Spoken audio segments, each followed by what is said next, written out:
मां त्रिपुर सुंदरी की, बेड़ेश्वर धाम की, मानगढ़ धाम की, आप सभी को जय गुरु। राम राम।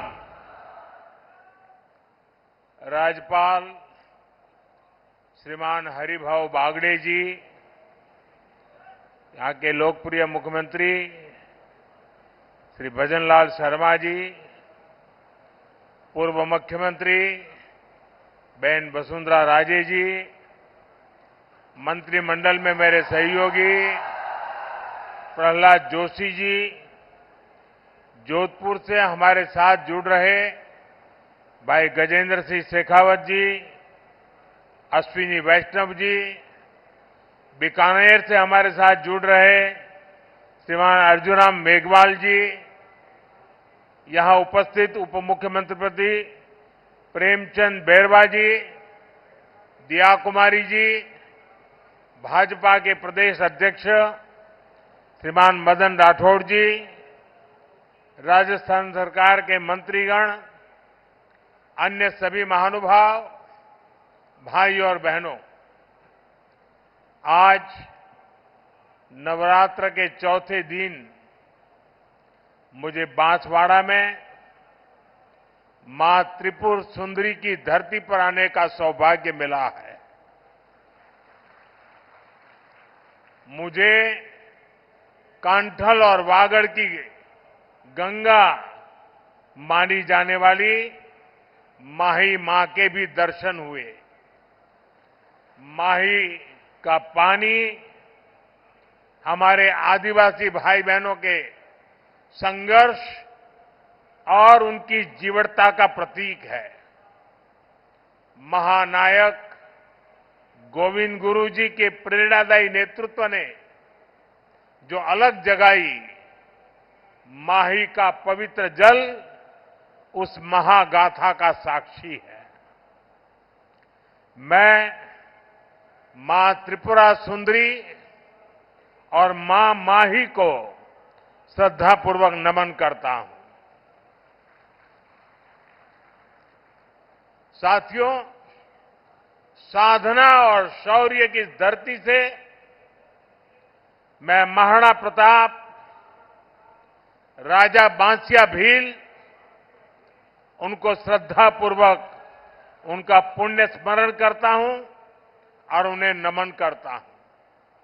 साथियों, नवरात्रि में हम शक्ति के 9 स्वरूपों की पूजा करते हैं और आज यहां ऊर्जा शक्ति यानी बिजली उत्पादन से जुड़ा इतना बड़ा आयोजन हो रहा है। राजस्थान की धरती से आज बिजली क्षेत्र में भारत के सामर्थ्य का एक नया अध्याय लिखा जा रहा है।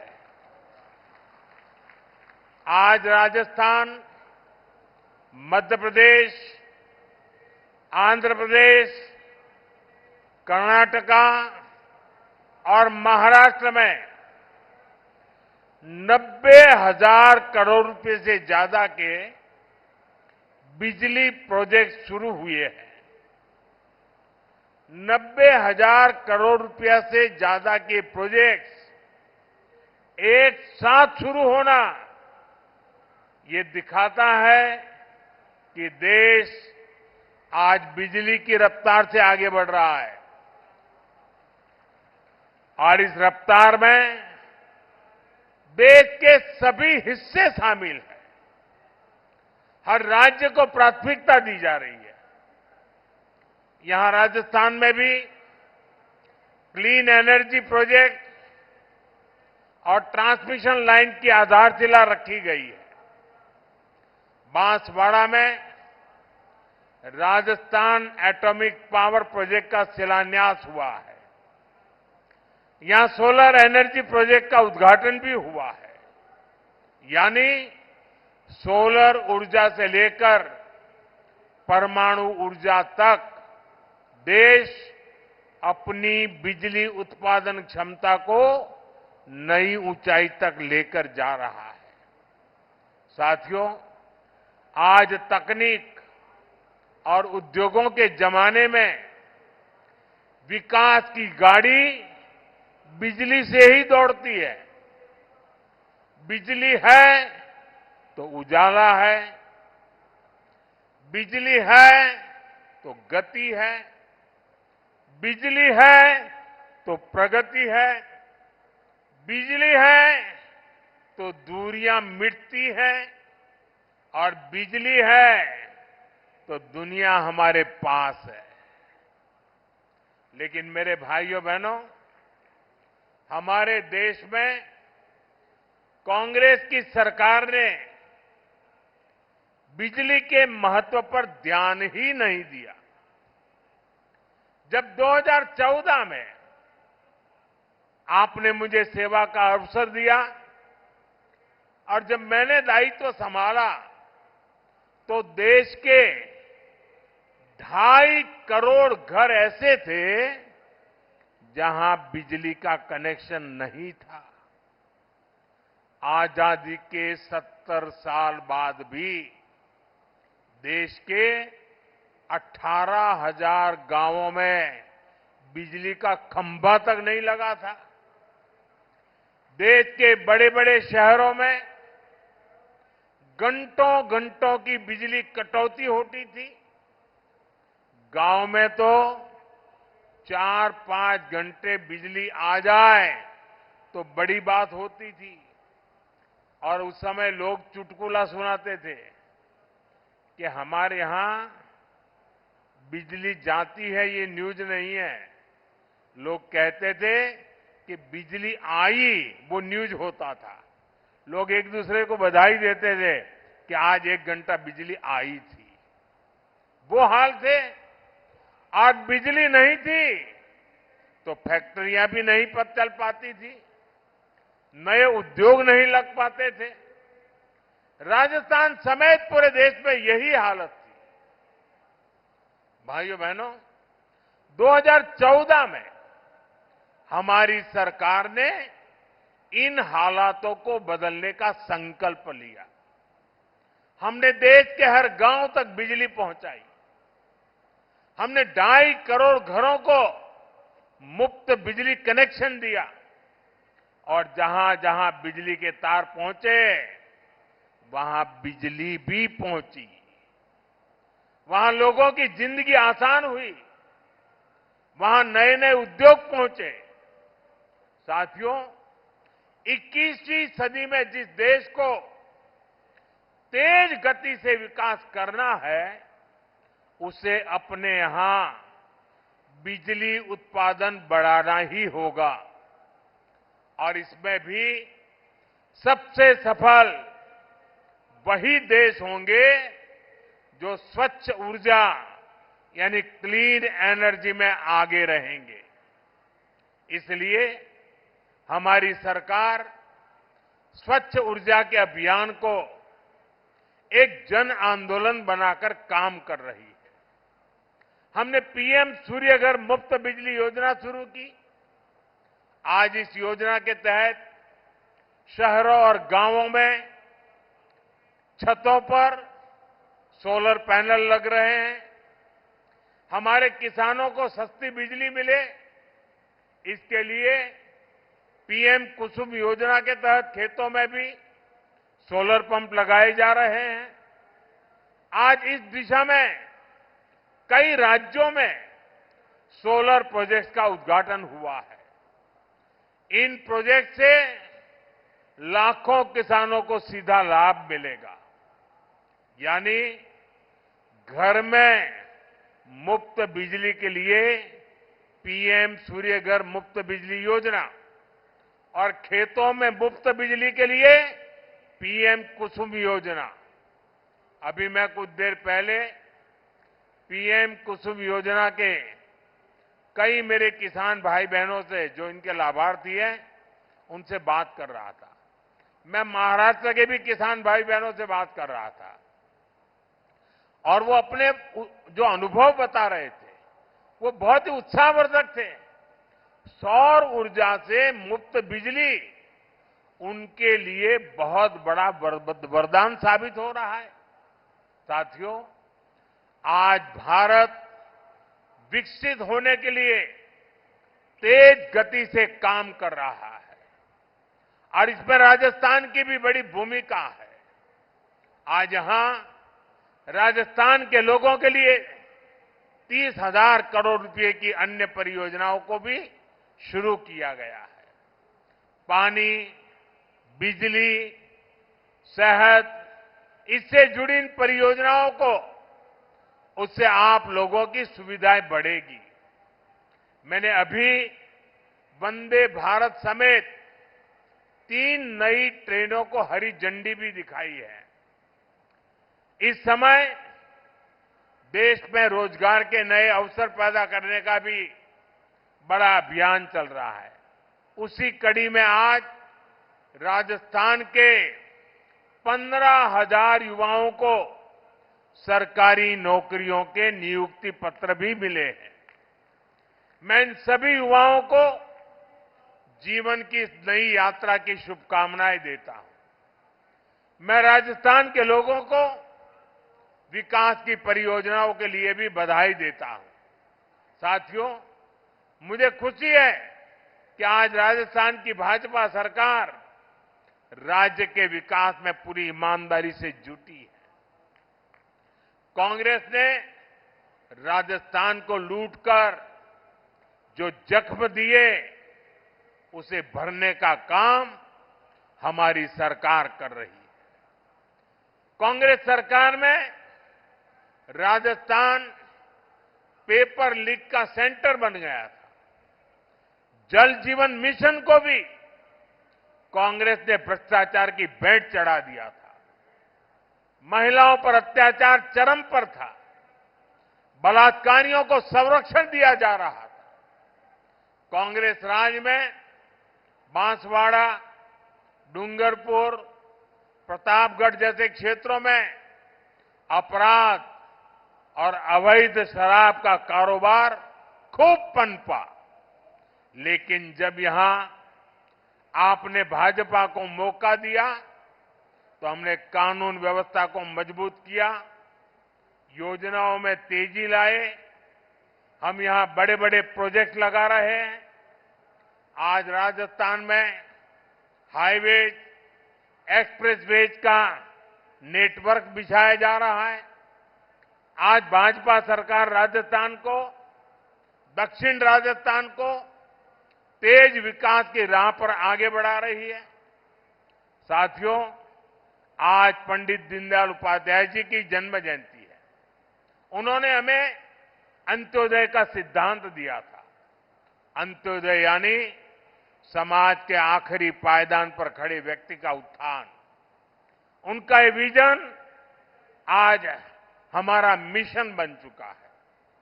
आज हम बहुत सेवा भाव से गरीब, दलित, पिछड़े, आदिवासी सभी के हित में काम कर रहे हैं। सबका साथ, सबका विकास, इसी मंत्र को लेकर के चल रहे हैं। साथियों, कांग्रेस ने आदिवासी समाज को हमेशा नजरअंदाज किया।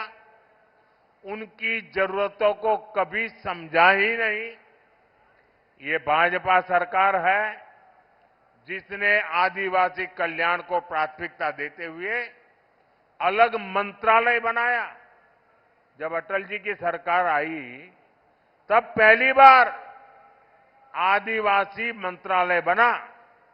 उसके पहले इतने दशक चले गए, इतने बड़े महान नेता पैदा हो गए, लेकिन आदिवासियों के लिए एक अलग मंत्रालय नहीं बना। ये भाजपा सरकार आई, जब अटल जी आए तब बना। कांग्रेस के दौर में कोई कल्पना भी नहीं कर सकता था कि आदिवासी अंचल में इतने बड़े प्रोजेक्ट्स आएंगे। आज भाजपा सरकार में वो सब कुछ संभव है। अभी हमने मध्य प्रदेश के धार में एक बहुत बड़ा पीएम मित्र पार्क शुरू किया है और ये भी आदिवासी क्षेत्र है। इससे आदिवासी किसानों को, कपास उत्पादक किसानों को बहुत बड़ा लाभ होने वाला है। साथियों, भाजपा के प्रयासों से ही आज गरीब आदिवासी परिवार की बेटी आदरणीय द्रौपदी मुर्मू जी देश की राष्ट्रपति बनी है। और राष्ट्रपति जी ने ही आदिवासियों में भी अति पिछड़े आदिवासी समाज का विषय उठाया था। उनकी प्रेरणा से ही हमने पीएम जनमन योजना शुरू की है। इसके तहत आदिवासियों में भी अति पिछड़े समाज को प्राथमिकता दी जा रही है। आज धरती आबा जनजातीय ग्राम उत्कर्ष अभियान के तहत जनजातीय गांवों को आधुनिक बनाया जा रहा है। भगवान बिरसा मुंडा को लोग धरती आबा के रूप में भी जानते हैं। इसका लाभ 5 करोड़ से ज्यादा आदिवासियों तक पहुंचेगा। आज देश में सैकड़ों एकलव्य मॉडल आदिवासी विद्यालय खोले जा रहे हैं। हमने वनवासियों और अनुसूचित जनजातियों के वन अधिकारों को भी मान्यता दी। साथियों, आप ये भी जानते हैं, हमारे आदिवासी भाई बहन हजारों वर्षों से जंगल के संसाधनों का इस्तेमाल करते आए हैं। ये वन संसाधन उनकी प्रगति का जरिया बने, इसके लिए हमने वन धन योजना शुरू की। वन उपज की चीजों पर हमने एमएसपी को बढ़ाया। हमने जनजातीय समाज के उत्पादों को बाजार से जोड़ा। इसका परिणाम है आज देश में वन उपज में रिकॉर्ड वृद्धि हुई है। साथियों, आदिवासी समाज को स्वाभिमान से जीवन जीने का अवसर मिले, ये हमारी प्रतिबद्धता है। उनकी आस्था, उनके आत्मसम्मान और उनकी संस्कृति की रक्षा करना, ये हमारा संकल्प है। साथियों, जब देश के सामान्य मानव का जीवन आसान होता है तो वो खुद आगे बढ़कर देश की प्रगति का नेतृत्व करता है। आप लोगों को याद होगा, आज से 11 साल पहले कांग्रेस के समय हालात कितने खराब थे। और खराब क्यों थे? क्योंकि कांग्रेस सरकार देशवासियों के ही शोषण में लगी थी। कांग्रेस सरकार देश के लोगों को ही लूट रही थी। कांग्रेस के समय में टैक्स और महंगाई दोनों आसमान पर थी। आपने जब मोदी को आशीर्वाद दिया तो हमारी सरकार ने कांग्रेस की लूट को बंद किया। साथियों, ये आजकल बहुत मुझ पर गुस्से में रहते हैं, इसका कारण भी यही है। साथियों, 2017 में हमने जीएसटी लागू करके देश को टैक्स और टोल के जंजाल से मुक्ति दिलाई थी। अभी नवरात्रि के पहले दिन से फिर जीएसटी में बहुत बड़ा सुधार किया गया है। इसका नतीजा ये हुआ है कि आज पूरा भारत जीएसटी बचत उत्सव मना रहा है। हर रोज इस्तेमाल की जाने वाली ज्यादातर चीजें सस्ती हो गई हैं। यहां इतनी बड़ी संख्या में माताएं बहनें आई हैं, और जब मैं अभी जीप में आ रहा था, सब माताएं बहनें आशीर्वाद दे रही थी। घर में माताओं बहनों के लिए रसोई का खर्च कम हो गया है। साथियों, साल 2014 से पहले अगर आप साबुन, शैम्पू, टूथपेस्ट, टूथ पाउडर ऐसे रोजमर्रा के सामान पर अगर आप 100 रुपये की चीज खरीदते थे तब ये 100 रुपये का सामान आपको 131 रुपये का पड़ता था। सामान 100 का और देना पड़ता था 131 रुपया। और 2014 के पहले की बात कर रहा हूं, जो आजकल बयान बहादुर भांति भांति के झूठ फैला रहे हैं ना, यानी कांग्रेस सरकार 100 रुपये की खरीद पर 31 रुपये टैक्स लेती थी। 2017 में जब पहली बार हमने जीएसटी लागू किया तो यही 100 रुपये का सामान सिर्फ 18 रुपये बढ़े और 118 रुपये में आने लगा। यानी कांग्रेस सरकार से भाजपा सरकार आते आते 100 रुपये पर 13 रुपये की बचत हुई। अब 22 सितंबर को हम दोबारा जीएसटी को रिफॉर्म किया। जीएसटी रिफॉर्म के बाद जो 14 के पहले 100 रुपये का 131 रुपया देना पड़ता था, अब 100 रुपया में सिर्फ 5 रुपया टैक्स लगता है, सिर्फ 105 रुपया देना पड़ता है। कहां 31 रुपया और कहां 5 रुपया। यानी कांग्रेस के जमाने की तुलना में आज आपको 100 रुपये की खरीदारी पर 26 रुपये की बचत हो रही है। माताएं बहनें तो महीने के बजट का पूरा हिसाब रखती है। हम हिसाब से तो दर महीने अब आपको सैकड़ों रुपये की बचत होने वाली है। साथियों, जूते चप्पल तो सबकी जरूरत होते हैं। कांग्रेस के राज में अगर आपको 500 रुपये का जूता खरीदना होता था तो वो 575 रुपये का आता था। यानी 500 का जूता और बिल आता था 575। यानी कांग्रेस 500 रुपये के जूते पर 75 रुपये का टैक्स आपसे वसूलती थी।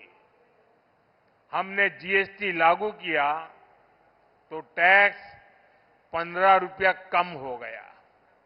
अब नए जीएसटी के बाद आपको इसी जूते पर 50 रुपया कम देना पड़ेगा।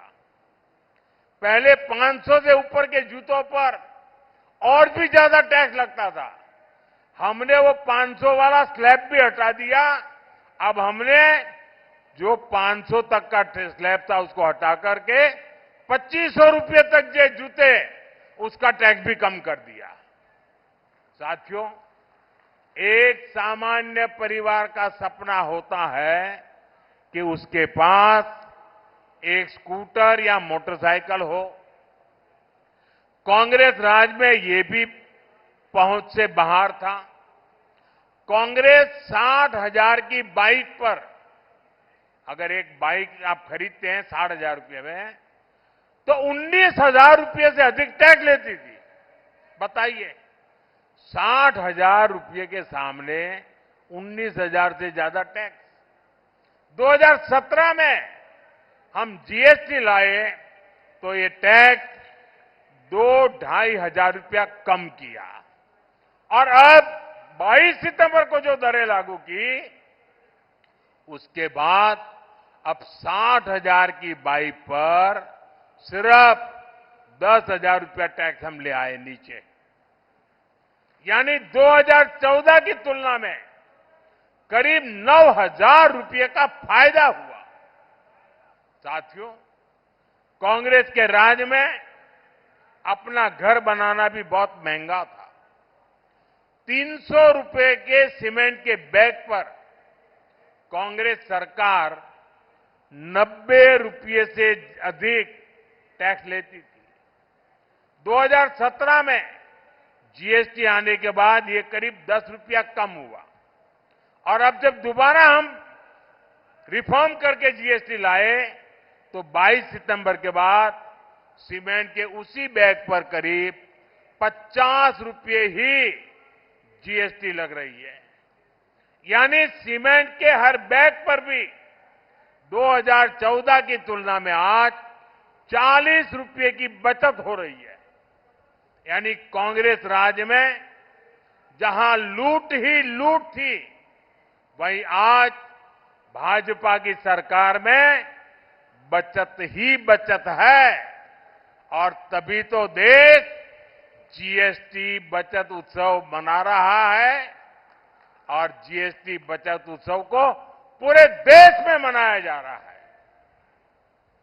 लेकिन भाइयों बहनों, ये जीएसटी बचत उत्सव तो चल रहा है, लेकिन हमारा एक और लक्ष्य है, आत्मनिर्भर भारत का। हम किसी और पर निर्भर न रहें, ये अब बहुत आवश्यक है। और उसका रास्ता जाता है स्वदेशी के मंत्र से, और इसलिए हमें स्वदेशी के मंत्र को भूलना नहीं है। मैं आप सबसे आग्रह करूंगा, और राजस्थान में और देश के कोने कोने में जो लोग मुझे सुन रहे हैं, उन सबसे भी आग्रह करूंगा, खास करके मेरे दुकानदार व्यापारियों से आग्रह करूंगा, हम जो बेचेंगे वो स्वदेशी ही बेचेंगे। और मैं देशवासियों से आग्रह करूंगा, हम जो खरीदेंगे वो भी स्वदेशी ही खरीदेंगे। हम दुकानदार को पूछेंगे, बताओ भाई ये स्वदेशी है कि नहीं है? और मेरी तो स्वदेशी की व्याख्या बहुत सिंपल है, कंपनी दुनिया के किसी भी देश की क्यों न हो, ब्रांड दुनिया के किसी भी देश की क्यों न हो, लेकिन वो हिंदुस्तान में बनने वाला होना चाहिए, हिंदुस्तान के मेरे नौजवानों की मेहनत से बना हुआ होना चाहिए, मेरे देश के लोगों के पसीने की उसमें महक हो, उसमें मेरे देश की मिट्टी की महक हो, मेरे लिए वो सब स्वदेशी है। और इसलिए मैं सभी व्यापारियों को कहता हूं, दुकान पे एक बोर्ड लगाइए, गर्व से कहो ये स्वदेशी है। जब आप स्वदेशी खरीदते हैं तो वो पैसा देश के ही किसी कारीगर, कामगार और व्यापारी के पास जाता है। वो पैसा देश के बाहर न जाकर देश के विकास में लगता है। उससे नए हाईवे बनते हैं, नई सड़कें बनती हैं, स्कूल बनते हैं, अस्पताल बनते हैं, गरीबों के लिए घर बनते हैं। और इसलिए साथियों, हमें स्वदेशी को अपना स्वाभिमान बनाना है। मैं चाहूंगा त्योहारों के इस मौसम में आप सब स्वदेशी ही खरीदने का संकल्प लें। इसी संकल्प के साथ मैं एक बार फिर विकास और रोजगार से जुड़ी ढेर सारी परियोजनाओं के लिए आप सबको बहुत बहुत बधाई देता हूं। बहुत बहुत धन्यवाद। मेरे साथ पूरी ताकत से बोलिए, भारत माता की। दोनों हाथ ऊपर करके मां भारती का जय जयकार करे। भारत माता की, भारत माता की, भारत माता की। बहुत बहुत धन्यवाद।